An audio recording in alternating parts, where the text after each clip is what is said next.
हमारे देश में ये जो राजनीतिक पार्टियां हैं ना, ये पार्टियां नहीं है, डाकुओं के गिरोह हैं ये।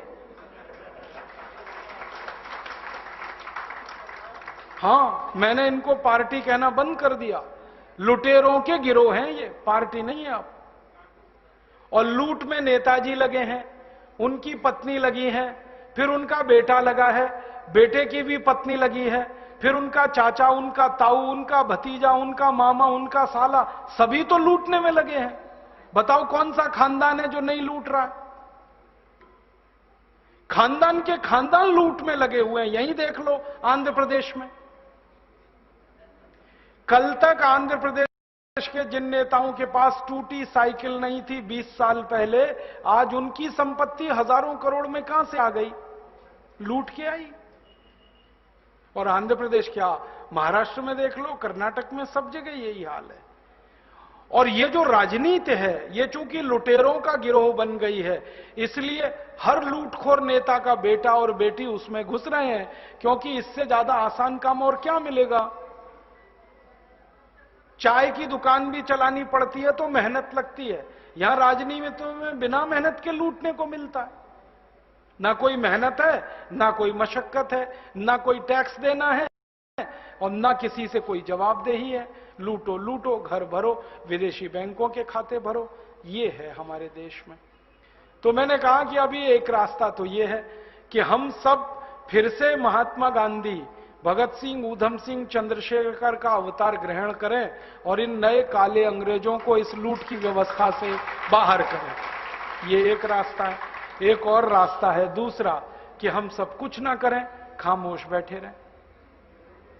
एक दूसरा रास्ता और है, खामोश बैठे रहें और कहें जो हो रहा है अच्छा हो रहा है, आगे होगा और भी अच्छा होगा, तुम क्यों व्यर्थ चिंता करते हो, तुम क्या लाए थे, क्या ले जाने वाले हो। ये दूसरा रास्ता है। हां, और इस रास्ते पर हमको भटकाने वाले 10-20 नहीं है, सैकड़ों लोग हैं, रोज आते हैं और माला पकड़ा देते हैं कि राम राम राम राम, राधे राधे राधे राधे, राम राम राम राम, राधे राधे, बस यही करो, देश तो ठीक हो जाएगा। और ज्यादा उनसे तर्क करो तो कहने लगे तुम क्यों व्यर्थ चिंता करते हो, तुम क्या लाए थे, क्या ले जाओगे, जो हो रहा है अच्छा हो रहा है, देश लुट रहा है अच्छा हो रहा है, आगे लुटेगा और अच्छा होगा। वो हमको समझाते हैं और इसी को धर्म कहते हैं, इसी को धर्म कहते हैं। और आजकल धर्म के व्यापार करने वालों की बाढ़ आई हुई है। हां, बहुत बड़ी फौज खड़ी हुई है उनकी। एक आया राम की कथा कहेगा 10 करोड़ लेके जाएगा, दूसरा कृष्ण की कथा कहेगा वो 15 करोड़ लेके जाएगा। और आप जैसे भोले भाले मूर्ख लोग डालते हैं उनके पात्रों में, ले जा भाई। ये बापू नहीं है, डाकू है। बापू नाम तो शर्म आती है कहते हुए। कहीं से 10 करोड़ लूटो, कहीं से 20 करोड़, कहीं से 25 करोड़।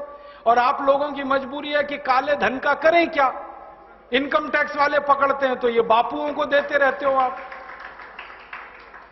क्या करें उसका? और ये बापू लोग हमें सिखाते रहते हैं जो हो रहा है अच्छा हो रहा है। वाह वाह, मैंने देखा है क्या क्या पाखंड और नौटंकी चलता है। भगवान राम की कथा कहने आते और भगवान राम की जिंदगी के वो प्रसंग कभी नहीं सुनाते जो हम में वीरता पैदा करें, जो साहस पैदा करें। राम की जिंदगी में बहुत सारा हिस्सा साहस का है, वीरता का है। जब 14 वर्ष के लिए वनवास चले गए राम, तो हमको सुनाई जाती है राम की जो कथा ना, उसमें कहते हैं राम ने 14 साल एक ही काम किया, हाय सीते हे सीते, हाय सीते हे सीते, हाय सीते, ये सुनाते हैं हमको।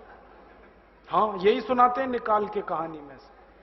और मैं कहता हूं कि राम को अगर हाय सीते हे सीते हाय सीते यही करना था 14 साल, तो दूसरा विवाह क्यों नहीं कर लिया? सैकड़ों राजा तैयार थे अपनी राजकुमारियों को राम को देने के लिए, वो तो कर लेते दूसरा विवाह। क्योंकि हाय सीते, हे सीते, हाय सीते, हे सीते, एक स्त्री के लिए अगर वो इतने ही बिलख रहे थे, तड़प रहे थे, दूसरा विवाह कर लेते। तो ये सब चुप हो जाते हैं, फिर बात नहीं करते। फिर मैं उनको रामायण में से निकाल के दिखाता हूं, देखो राम ने हे सीते, हाय सीते कहा नहीं कहा ये मुझे नहीं मालूम, लेकिन 14 साल वन में रहते हुए सैकड़ों राक्षसों का संहार किया उन्होंने, मारा उनको और धर्मराज्य की स्थापना कराई। ये कहानी नहीं सुनाते क्योंकि इससे वीरता पैदा होती है। तो राम का जो वीरत्व है वो नहीं सुनाएंगे आपको, उनकी जो कमजोरियां हैं वो सुनाते हैं आपको। और राम कथा जब वर्णन की जाती है तो मंच पे बैठ के आहा कैसे आंसू, ढलल ढलल आंसू निकलेंगे, आपको भी रुलाएंगे, खुद भी रोएंगे। किस बात के लिए? हो, राम को वन गमन में इतना कष्ट हो रहा है, वन में इतनी तकलीफें हो रही हैं, तो राम की तकलीफों का वर्णन कर रहे हैं, आंसू आ रहे हैं, और ये सारा वर्णन एयर कंडीशनड मंच पर बैठकर होता है। अपने को तकलीफ नहीं होनी चाहिए, राम की तकलीफों का वर्णन कर। एयर कंडीशन मंच चाहिए, एयर कंडीशन घर चाहिए रहने के लिए, एयर कंडीशन कार चाहिए और चार्टर्ड प्लेन चाहिए आने और जाने के लिए, तब राम की कथा सुनाई जाएगी। जो राम जिंदगी भर पैदल चलते रहे, जिन्होंने अपना रथ भी छोड़ दिया था अयोध्या से निकलते समय, वो राम ने जिंदगी भर पैदल चल के काम किया और यहां एयर कंडीशन कारों में घूम घूम कर, चार्टर्ड प्लेन में घूम घूम कर राम की कथा सुनाते हैं। वो कथा वथा नहीं है, वो उद्योग है, व्यापार है, बिना टैक्स का। और मुझे बहुत शर्म है ये कहते हुए, समय आने पर प्रमाण से बात करूंगा कि राम कथा कहने वाले ब्लैक मनी को व्हाइट मनी करने के काम में लगे हुए एजेंट हैं और इससे ज्यादा कुछ नहीं है। और मुझे इससे भी बड़ी शर्म आती है कहते हुए कि आप जो उनको दे रहे हैं दान के रूप में, वो पैसा ब्याज पर उठा रहे हैं वो दूसरे लोगों को, और आपके दिए हुए पैसे से धंधा बना रहे हैं अपना। फिर ऐसे ही कृष्ण की कथा कहने वाले आ जाते हैं, कहते राधे राधे राधे राधे राधे राधे, और कुछ कहो ही मत, राधे राधे। कंस को मारा, जरासंध को मारा, शिशुपाल को मारा, अधर्मियों को मारा, ये सब थोड़े में, राधे राधे राधे राधे बड़े में। हां, क्योंकि आपको कायर बनाना है ना, निर्वीर बनाना है, नपुंसक बनाना है, तो वीरता की कहानी क्यों सुनानी है? तो चुन चुन कर ऐसी कहानियां सुनाते हैं।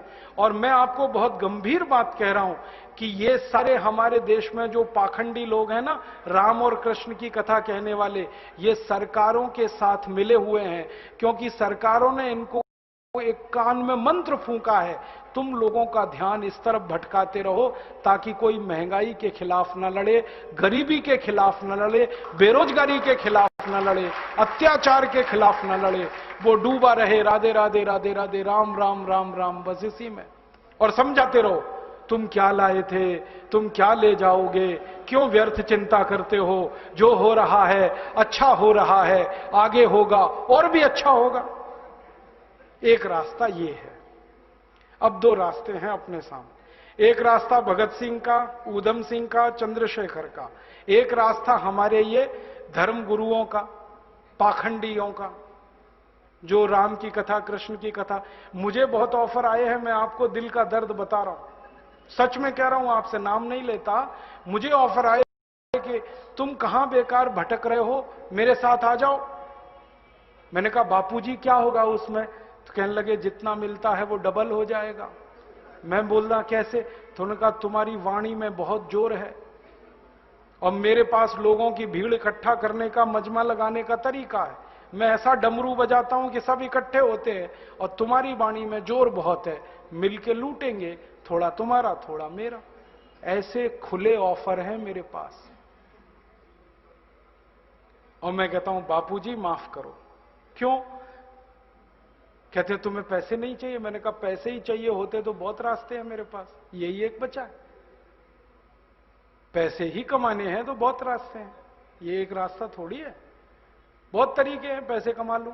घर बना लूं, बीवी बच्चे ले आऊं, करोड़पति हो जाऊं, 10 करोड़पति हो जाऊं, 100 करोड़पति हो जाऊं।